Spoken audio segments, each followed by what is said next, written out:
me'yorlar mavjud. Buni turiga qarab 2 o'qli, 3 o'qli, 4 o'qli, 5 o'qli, 6 o'qli. Eng maksimal bugungi kunda ruxsat etilgan og'irlik 44 tonna. Bugungi kunda O'zbekiston Respublikasi hududida. Bir narsa bor, boyagi savolingizni yana to'ldirib ketaman, bundan oldingi savolni. Bugungi kunda O'zbekiston Respublikasi hududida o'qqa tushuvchi og'irlik 10 tonna etib belgilangan. Shu joyini to'ldirib ketaman.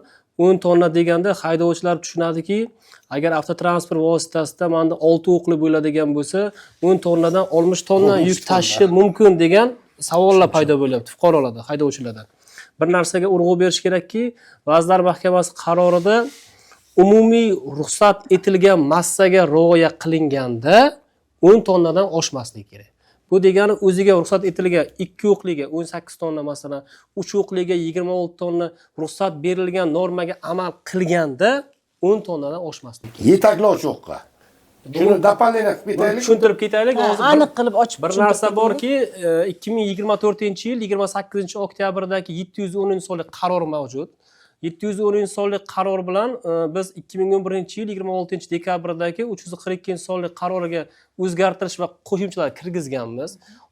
Oldingi paytda O'zbekiston Respublikasi hududida yakka yetakchi o'qqa 11,5 tonna, boshqa o'qlarga esa 10 tonna etib belgilangan. Ushbu qaror bilan o'zgartirish kiritilgandan so'ng barcha o'qlarga yetakchi o'q bo'ladimi yoki boshqa o'q bo'ladimi, umumiy ruxsat etilgan og'irlik 44 tonnaga rioya qilganda o'qqa tushuvchi og'irligi 10 tonnadan oshmasligi kerak. Bu degani yukni ortish o'ziga yarasha uni mas'uliyati ham bu. Yukni to'g'ri taqsimlash. Bu degani deylik siz 44 tonnaga umumiy avtotransport vositasi yo'lga zarar bermaydi. Aksincha o'sha o'q yo'lga zarar beradi.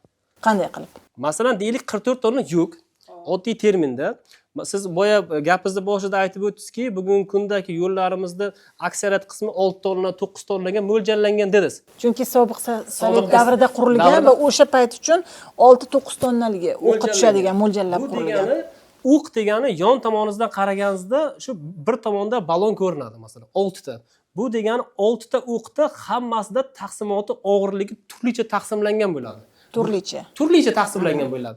Bu degani o'sha ballonlardagi o'qqa tushuvchi og'irlik normasi 10 tonnadan oshmasligi kerak. 10 tonnadan oshadigan bo'lsa, bu avtomobil yo'liga zarar beradi degan ma'nosida aytilyapti. Sizni yukingiz 44 tonna, lekin ikkinchi o'qingizga, uchinchi o'qingizga yukni noto'g'ri taqsimlagansiz.